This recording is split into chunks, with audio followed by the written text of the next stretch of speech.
PCC chief YS Sharmila మరోసారి CM Jaganmohan రెడ్డిపై ధ్వజమెత్తారు. జగన్ను ఉద్దేశిస్తూ ట్వీట్ చేశారు. జాబు కావాలంటే బాబు రావాలని చంద్రబాబు చేసిన మోసం చాలదని, జాబు రావాలంటే జగన్ కావాలని ఘరానా మోసానికి తెరలేపారని విమర్శించారు. జగన్మోహన్ రెడ్డి 2.32 లక్షల ప్రభుత్వ శాఖల ఉద్యోగాలు, 23,000 ఉపాధ్యాయ పోస్టులు భర్తీ చేస్తామని గద్దెనెక్కారని, 5 ఏళ్లలో ఎన్నో ఉద్యోగాలు ఇచ్చారో ఆత్మ విమర్శ చేసుకోవాలని సూచించారు. ఏటా జాబ్ క్యాలెండర్ అని, జంబో డిఎస్సీ అని, ఏపీపీఎస్సీ నుంచి వరుస నోటిఫికేషన్లు అని నమ్మించి నిరుద్యోగులను జగన్ నిండా ముంచారని ఫైర్ అయ్యారు.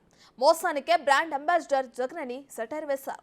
మీ అవసరాల కోసం వాలంటీర్ల వ్యవస్థను తెచ్చి 2 లక్షల ఉద్యోగాలు నింపామని చెప్పుకోవటం తప్ప గౌరవంగా చెప్పుకునే ఒక్క ఉద్యోగం భర్తీ చేశారా అంటూ ప్రశ్నించారు. నేటికి శాఖల పరిధిలో 2.25 లక్షల పోస్టులు ఖాళీగా ఉన్నాయంటే మీ జగన్ మార్క్ పాలనకు ఇదే నిదర్శనమని ఎద్దేవా చేశారు.